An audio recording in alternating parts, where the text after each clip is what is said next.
Bismillahirrahmanirrahim. Assalamualaikum warahmatullahi wabarakatuh. Alhamdulillahirabbil alamin. Segala puji bagi Allah yang masih memberi kita akal sehat, nurani, dan kesempatan untuk terus mencintai negeri ini dengan cara yang jujur dan bermartabat. Sholawat serta salam semoga tercurah kepada junjungan kita Nabiullah Sayyidina Muhammadin, teladan kepemimpinan yang adil, amanah, dan berpihak pada kaum lemah. Sobat TRS yang dirahmati Allah, editorial kritis TRS kali ini mengangkat judul sugestif. Andai 7 rising star masuk kabinet Prabowo, oligarki melemah, negara menguat. Judul ini bukan sekadar spekulasi politik, melainkan refleksi atas kegelisahan publik. Di tengah derasnya isu kekuasaan yang dianggap semakin dikuasai jaringan oligarki, masyarakat mulai mencari figur-figur yang dipersepsikan bersih, tegas, dan punya komitmen kuat terhadap negara. Apa yang sedang terjadi? Munculnya nama-nama tokoh yang dianggap berintegritas dalam percakapan publik bukanlah kebetulan. Ia adalah sinyal psikologis bahwa rakyat merindukan kepemimpinan yang berani, bukan sekadar kompromis. Mengapa ini penting dibahas? Karena negara tidak hanya butuh pejabat, tapi penjaga amanah konstitusi. Tanpa figur yang memiliki imunitas moral terhadap tekanan oligarki, kekuasaan mudah bergeser dari melayani rakyat menjadi melayani kepentingan sempit. Bagaimana jika figur-figur yang dianggap bersih itu benar-benar diberi ruang dalam kabinet? Editorial ini mencoba membangun skenario imajinatif, bagaimana arah pemerintahan bisa berubah jika energi moral dan keberanian para rising star masuk ke dalam lingkar kekuasaan negara. Apa harapannya? Agar kekuasaan kembali dipahami sebagai amanah, bukan privilege. Agar kabinet tidak hanya kuat secara politik, tetapi juga kokoh secara moral.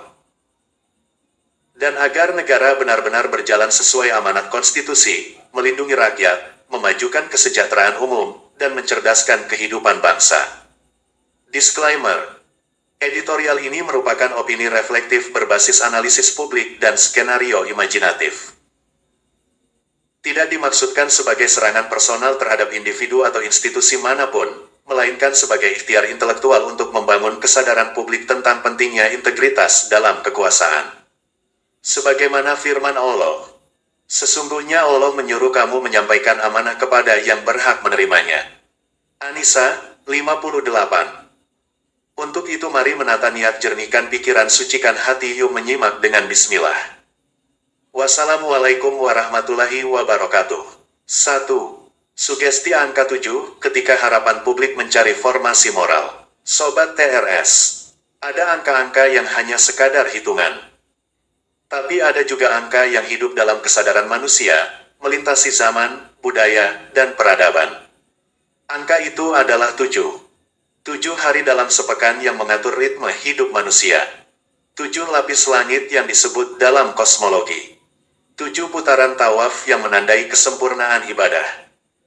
Seolah-olah, ketika angka 7 muncul, manusia merasakan sesuatu yang lengkap, utuh, dan siap bekerja. Angka 7 bukan sekadar jumlah. Ia adalah simbol kesempurnaan formasi. 7 nada membentuk satu tangga musik. 7 warna menyusun pelangi. 7 titik bisa membentuk pola yang terasa seimbang. Dalam banyak tradisi, 7 bukan angka berlebih, bukan pula kekurangan. Ia adalah titik di mana sesuatu terasa cukup untuk bergerak, cukup untuk berdiri, dan cukup untuk melawan.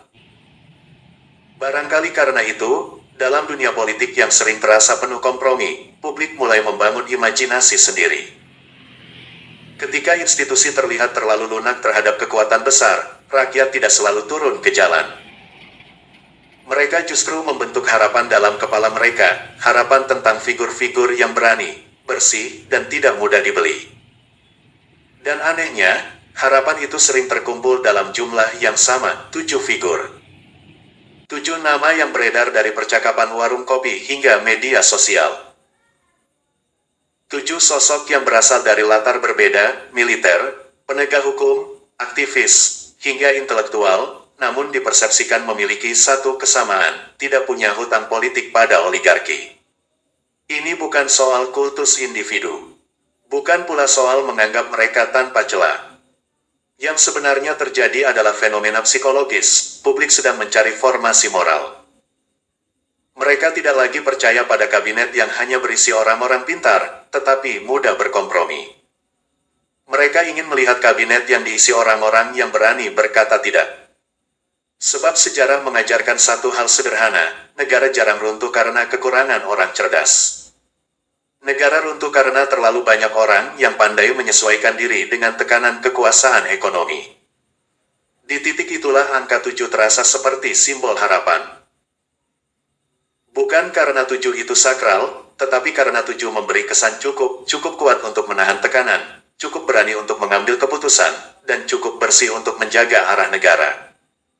Maka pertanyaan imajinatif itu muncul, perlahan tapi pasti.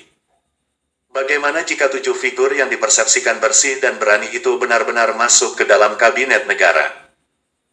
Apakah kekuasaan akan terasa lebih tegas, atau justru ada yang harus pamit dari lingkar kenyamanan politik? 2. Defisit figur tegas di lingkar kekuasaan. Setiap pemerintahan hampir selalu dipenuhi orang-orang pintar. Ada ekonom hebat, teknokrat cerdas, politisi berpengalaman, dan birokrat yang hafal seluk-beluk aturan. Namun sejarah politik, baik di Indonesia maupun di banyak negara lain, menunjukkan satu paradoks, negara tidak runtuh karena kekurangan orang pintar, tetapi karena kekurangan orang yang berani. Kepintaran tanpa keberanian hanya melahirkan kompromi. Kompromi tanpa batas melahirkan ketergantungan. Dan ketergantungan yang terus-menerus akan membuat negara perlahan kehilangan wibawanya di hadapan kekuatan besar, terutama kekuatan ekonomi yang memiliki daya tekan jauh lebih kuat daripada suara rakyat.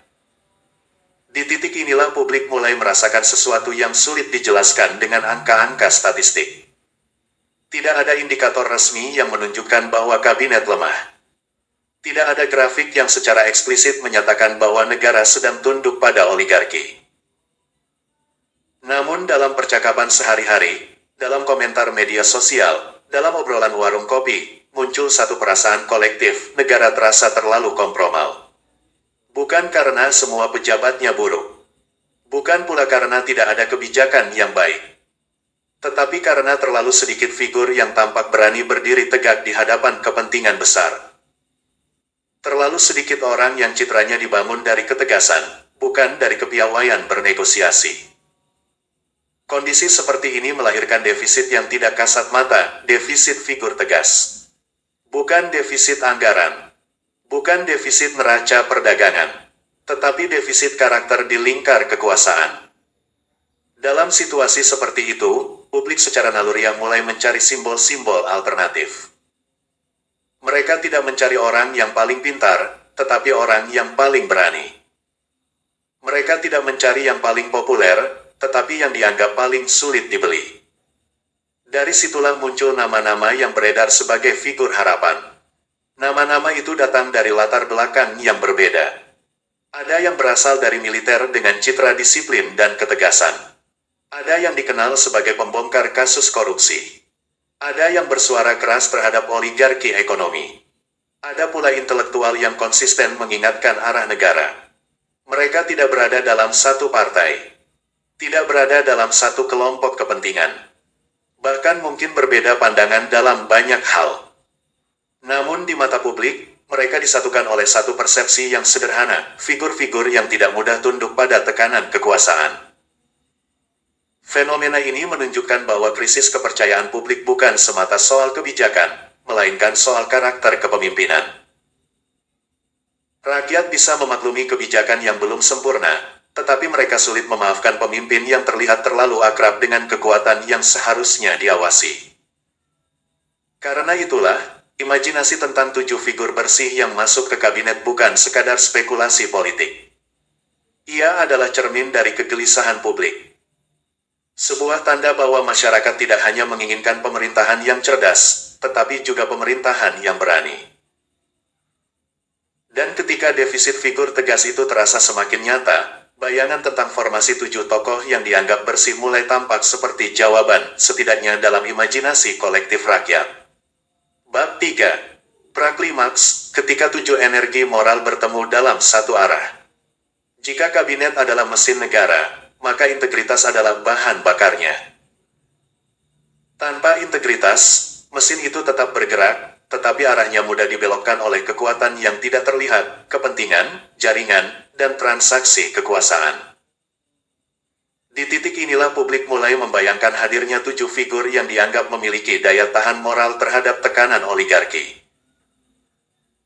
Bukan karena mereka tanpa celah, melainkan karena rekam jejak mereka menunjukkan satu pola yang sama, berani berbeda, berani menolak, dan berani berdiri sendirian jika perlu. Gatot Nurmantio membawa aura ketegasan militer yang selama ini identik dengan loyalitas pada negara, bukan pada kelompok. Ia dilihat sebagai simbol disiplin dan keberanian menghadapi ancaman, baik yang bersifat fisik maupun struktural. Mulyono, dengan latar belakang komando strategis, merepresentasikan figur profesional yang bekerja dalam senyap, tanpa banyak retorika, tetapi memiliki pengalaman dalam mengelola kekuatan besar dengan tanggung jawab negara. Abraham Samad adalah simbol keberanian anti korupsi. Namanya melejit bukan karena jabatan, tetapi karena sikapnya yang tak ragu menabrak tembok kekuasaan ketika memimpin lembaga anti rasuah. Said Didu dikenal sebagai teknokrat yang berani bersuara. Ia tidak sekadar memahami sistem ekonomi dan birokrasi, tetapi juga berani mengkritiknya, bahkan ketika kritik itu berisiko pada posisinya sendiri. Susno Duaji membawa narasi yang berbeda. Ia adalah contoh aparat yang pernah berada di dalam sistem, lalu memilih membuka persoalan dari dalam. Pengalamannya menjadi simbol bahwa perubahan bisa lahir dari keberanian mengakui kerusakan sistem. Prof. Siti Zuro mewakili dimensi akademik dan konstitusional. Ia bukan figur populis, tetapi justru disitulah kekuatannya. Ia berbicara dengan basis keilmuan, bukan kepentingan, dan publik melihatnya sebagai suara akal sehat di tengah hiruk-pikuk politik. Lalu hadir satu sosok yang sering dianggap kontroversial, tetapi justru karena itu suaranya sulit diabaikan, Rocky Gerung. Rocky bukan birokrat, bukan politisi, dan bukan pula aparat negara. Ia adalah intelektual publik yang hidup dari gagasan. Dalam banyak momen, ia berdiri sebagai oposisi moral, mengkritik kekuasaan tanpa perlindungan struktural. Kehadiran Rocky dalam formasi imajiner ini bukan karena jabatan yang pernah ia pegang, melainkan karena fungsi intelektualnya, menjaga nalar, merawat kritik, dan memastikan kekuasaan tidak kehilangan akal sehatnya. Jika kabinet hanya diisi oleh teknokrat dan politisi, ia bisa menjadi efisien, tetapi belum tentu bijaksana. Namun jika di dalamnya ada figur yang berani mengingatkan, berani berbeda pendapat, dan berani menolak logika transaksional, maka kabinet itu memiliki rem moral. Rocky, dalam konteks ini, bukan sekadar individu. Ia adalah simbol bahwa negara juga membutuhkan penjaga nalar, bukan hanya pengelola anggaran. Ketika 7 figur ini disatukan dalam satu bayangan kabinet, publik tidak hanya melihat nama-nama. Mereka melihat 7 jenis energi. Energi ketegasan militer, energi profesionalisme strategis, energi anti korupsi, energi teknokrasi kritis, energi keberanian dari dalam sistem, energi keilmuan konstitusional, energi intelektual penjaga akal sehat. 7 energi ini, jika bertemu dalam satu arah, tidak hanya memperkuat kabinet. Ia berpotensi menciptakan lingkar perlindungan moral bagi negara. Di titik itulah pertanyaan mulai terasa nyata, bukan sekadar imajinasi. Jika energi sebesar ini benar-benar masuk ke dalam kabinet, apakah negara akan berubah arah? Atau justru ada kekuatan yang merasa terancam? Dan jika perubahan itu memang harus terjadi, siapa yang harus rela menepi? Des. 7 figur harapan, ketika imajinasi publik mencari wajah kekuasaan. Setiap zaman memiliki tokoh-tokoh yang lahir bukan dari penunjukan, melainkan dari persepsi publik. Mereka tidak selalu memegang jabatan tinggi, tidak selalu berada di pusat kekuasaan, bahkan sering berada di luar lingkar pengambil keputusan. Namun nama-nama mereka beredar, dibicarakan, dan dijadikan simbol harapan. Bukan karena mereka tanpa celah, tetapi karena mereka dianggap mewakili sesuatu yang langka, keberanian untuk tidak tunduk. Dalam percakapan publik, Baik di media sosial, ruang diskusi, hingga obrolan warung kopi, perlahan terkumpul sejumlah nama yang dipersepsikan memiliki karakter serupa. Mereka datang dari latar yang berbeda, tetapi disatukan oleh satu citra, figur yang tidak mudah dibeli oleh kekuatan besar. Dari kalangan militer, muncul nama Gatot Nurmantio dan Mulyono. Keduanya dikenal sebagai jenderal lapangan yang karirnya dibangun dalam struktur disiplin dan komando. Dalam imajinasi publik, figur militer seperti mereka melambangkan ketegasan negara, bukan sekadar kekuatan senjata, tetapi keberanian mengambil keputusan. Dari ranah pemberantasan korupsi, nama Abraham Samad sering disebut sebagai simbol keberanian menghadapi kekuatan besar. Sosok yang pernah memimpin lembaga anti korupsi itu dikenang bukan hanya karena jabatannya, tetapi karena citra perlawanan terhadap sistem yang dianggap sudah terlalu syarat kompromi. Di sektor ekonomi dan kebijakan publik, Said Didu kerap muncul sebagai figur yang vokal mengkritik praktik oligarki. Suaranya yang keras terhadap ketimpangan dan kepentingan ekonomi besar membuatnya dipersepsikan sebagai simbol perlawanan terhadap dominasi kelompok tertentu dalam kebijakan negara. Dari dunia kepolisian, nama Susno Duaji masih diingat sebagai perwira yang berani membuka tabir mafia hukum dari dalam institusi. Meski perjalanan karirnya penuh kontroversi, dalam imajinasi publik ia tetap dikenang sebagai simbol keberanian melawan sistem yang kotor. Sementara dari kalangan akademisi, Siti Zuro dipandang sebagai intelektual yang konsisten mengingatkan arah demokrasi dan tata negara. Kehadirannya dalam formasi imajiner ini melambangkan bahwa kekuasaan tidak hanya membutuhkan ketegasan, tetapi juga kebijaksanaan intelektual. Mereka bukan satu kelompok, bukan satu partai, bahkan mungkin tidak pernah duduk dalam satu meja yang sama.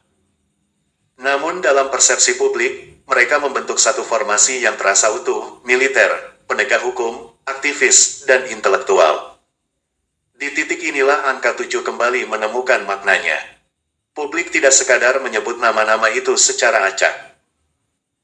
Mereka seolah membentuk satu komposisi, 7 figur dengan latar berbeda, tetapi dengan satu kesan yang sama, figur yang tidak mudah dikendalikan oleh oligarki. Fenomena ini menunjukkan sesuatu yang lebih dalam daripada sekadar daftar nama. Ia menunjukkan bahwa publik sedang merindukan kabinet yang bukan hanya kuat secara teknokratis, tetapi juga kuat secara moral. Kabinet yang tidak hanya pandai mengelola anggaran, tetapi juga berani menjaga kedaulatan keputusan. Maka imajinasi itu pun mencapai titik praklimaksnya, bagaimana jika 7 figur yang selama ini hanya hidup dalam percakapan publik itu benar-benar dipanggil masuk ke dalam kabinet negara. Apakah kehadiran mereka akan memperkuat arah kekuasaan, atau justru memaksa sebagian wajah lama untuk meninggalkan lingkar kenyamanan politik? 4. Andai 7 rising star itu benar-benar masuk kabinet. Di titik inilah imajinasi publik mencapai puncaknya. Setelah lama merasakan defisit figur tegas, setelah lama membicarakan nama-nama harapan di ruang-ruang informal, muncul satu pertanyaan yang terasa sederhana namun mengguncang. Apa yang terjadi jika 7 figur itu benar-benar masuk ke dalam kabinet negara? Bukan sekadar pergantian orang, bukan hanya penambahan wajah baru, tetapi perubahan komposisi moral di jantung kekuasaan. Selama ini, banyak kabinet dibangun dari 2 unsur utama, teknokrat yang cerdas dan politisi yang kompromal. Kombinasi itu memang stabil secara politik, tetapi seringkali terlalu lunak ketika berhadapan dengan kekuatan ekonomi besar. Negara menjadi pandai menghitung, tetapi ragu mengambil keputusan keras. Negara terlihat rasional, tetapi kehilangan ketegasan. Kini bayangkan komposisi yang berbeda. Militer yang dikenal tegas, penegak hukum yang pernah menantang kekuasaan, aktivis yang vokal melawan oligarki, serta intelektual yang menjaga arah demokrasi, semuanya duduk dalam satu lingkar kabinet. Apa yang berubah? Pertama, efek psikologis. Kehadiran figur-figur yang dipersepsikan berani akan menciptakan sinyal baru. Oligarki yang selama ini terbiasa bernegosiasi akan mulai berhitung ulang. Mereka tidak lagi berhadapan dengan kabinet yang seluruhnya kompromal, tetapi dengan orang-orang yang citranya justru dibangun dari sikap menolak kompromi yang melampaui batas. Kedua, efek simbolik. Publik akan melihat pesan yang sangat jelas, negara sedang memperkuat antibodi moralnya. Bahwa kekuasaan tidak hanya diisi oleh orang-orang yang pandai bernegosiasi, tetapi juga oleh orang-orang yang berani berkata tidak. Simbol seperti ini seringkali lebih kuat daripada kebijakan itu sendiri. Sebab kepercayaan publik tidak lahir dari angka-angka di laporan, melainkan dari keyakinan bahwa ada orang yang benar-benar menjaga kepentingan negara. Ketiga, efek struktural. Kebijakan-kebijakan yang selama ini tertunda karena terlalu banyak kompromi bisa mulai bergerak. Keputusan yang sebelumnya dianggap terlalu berisiko secara politik, menjadi mungkin diambil karena ada figur-figur yang berani menanggung konsekuensinya. Sejarah menunjukkan satu hal, kadang satu figur yang tidak bisa dibeli lebih kuat daripada 10 pejabat yang mudah dinegosiasi. Bukan karena ia paling pintar, tetapi karena ia memberi batas yang jelas, mana kepentingan negara, dan mana kepentingan kelompok. Dalam konteks itu, reshuffle tidak lagi sekadar urusan kinerja. Ia berubah menjadi sinyal moral. Sebuah pesan bahwa kekuasaan sedang direposisi, bukan hanya di permukaan, tetapi di dalam karakternya. Dan jika 7 figur yang selama ini hanya hidup dalam imajinasi publik benar-benar masuk ke dalam kabinet, pertanyaan yang tak terhindarkan pun muncul. Apakah kabinet akan menjadi lebih kuat, atau justru ada wajah-wajah lama yang harus pamit dari lingkar kenyamanan kekuasaan? 5. 2 kabinet, 2 takdir, pilihan yang menentukan arah republik. Di titik ini, publik sebenarnya sedang disuguhi 2 jalan sejarah yang berbeda, bukan sekadar 2 komposisi kabinet, melainkan 2 arah takdir bangsa. Jalan pertama adalah kabinet tanpa 7 rising star. Kabinet yang berjalan dengan pola lama, kompromi politik, akomodasi kepentingan, dan keseimbangan kekuasaan yang rapuh. Di sini, loyalitas lebih dihargai daripada integritas, dan kenyamanan elit lebih diprioritaskan daripada ketahanan negara. Dalam kabinet seperti ini, kebijakan akan cenderung lunak terhadap oligarki. Penegakan hukum akan selektif dan penuh kalkulasi politik. Reformasi struktural akan tertahan oleh kepentingan sponsor kekuasaan. Negara akan tampak stabil di permukaan, tetapi rapuh di fondasinya. Stabil, tetapi mudah disetir. Tenang, tetapi kehilangan arah. Berjalan, tetapi tanpa keberanian. Itulah kabinet yang tampak damai, namun sebenarnya dikendalikan dari balik layar. Jalan kedua adalah kabinet yang diperkuat 7 rising star. Bukan kabinet yang nyaman bagi semua pihak, tetapi kabinet yang ditakuti oleh kepentingan gelap. Karena 7 sosok ini membawa sesuatu yang jarang dimiliki pejabat publik. Rekam jejak perlawanan terhadap kekuasaan yang salah arah. Keberanian berbicara ketika yang lain memilih diam. Integritas yang tidak lahir dari panggung politik, tetapi dari konflik nyata dengan sistem. Jika mereka masuk ke dalam kabinet, maka yang berubah bukan hanya komposisi kursi, melainkan psikologi kekuasaan itu sendiri. Oligarki akan berpikir 2 kali. Mafia kebijakan akan kehilangan ruang manuver. Birokrasi akan kembali takut pada hukum, bukan pada sponsor. Kabinet seperti ini mungkin tidak selalu nyaman. Perdebatan akan keras, kritik akan tajam, namun justru disitulah tanda bahwa negara sedang hidup. Karena negara yang sehat bukan negara yang sunyi, melainkan negara yang berani mengoreksi dirinya sendiri. Di titik ini, pertanyaannya bukan lagi, siapa yang pantas masuk kabinet?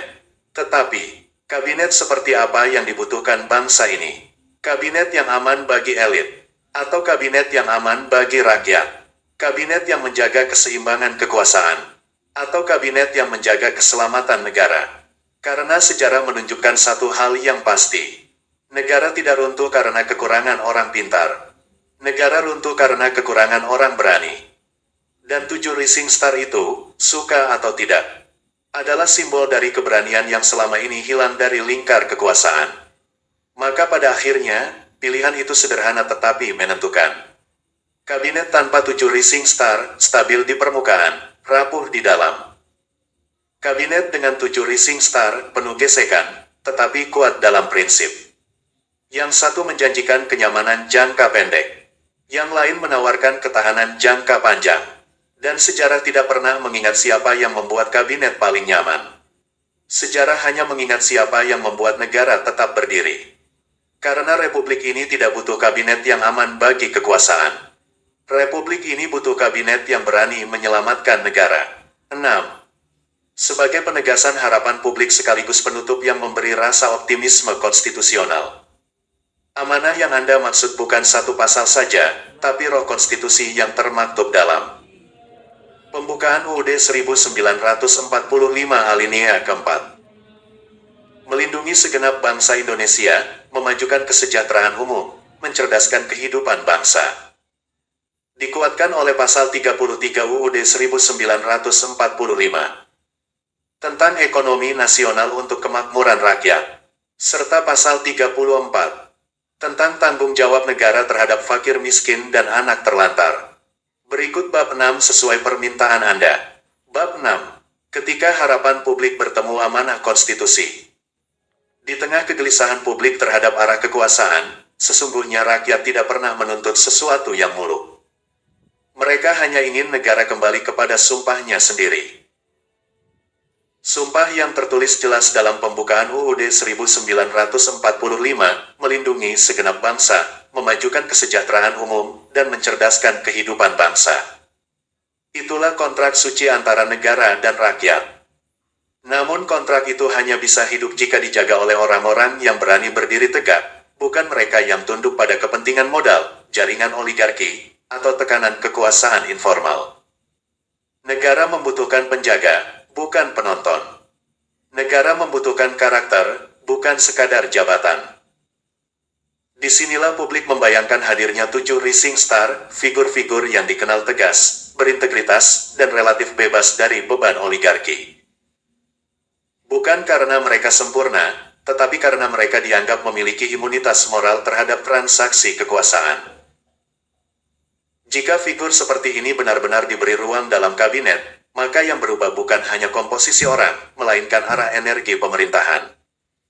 Keputusan negara akan lebih berani berpihak pada rakyat. Kebijakan ekonomi akan lebih tahan terhadap tekanan kelompok kepentingan. Aparat penegak hukum akan merasa punya sandaran moral. Birokrasi akan bergerak karena contoh, bukan sekadar perintah. Dalam kondisi seperti itu, amanah konstitusi tidak lagi sekadar slogan di upacara kenegaraan. Ia berubah menjadi kebijakan nyata. Harga kebutuhan pokok lebih terkendali. Sumber daya alam tidak lagi menjadi bancaan segelintir elit. Penegakan hukum tidak mudah ditawar. Negara kembali terasa sebagai pelindung, bukan penagih. Inilah yang dimaksud output dari keberanian politik, kebijakan yang pro-rakyat. Dan inilah outgoing energy dari para rising star, daya pionir yang menular, menggerakkan, dan menegakkan standar moral baru di dalam pemerintahan. Pada titik itu, publik tidak lagi sekadar berharap. Mereka mulai percaya. Karena negara tidak lagi tampak dikuasai oleh lingkaran kepentingan, tetapi dipandu oleh orang-orang yang berani menjaga amanah konstitusi. Dan jika harapan publik sudah bertemu dengan arah konstitusi, maka yang lahir bukan sekadar kabinet baru, melainkan era baru kepercayaan rakyat terhadap negara.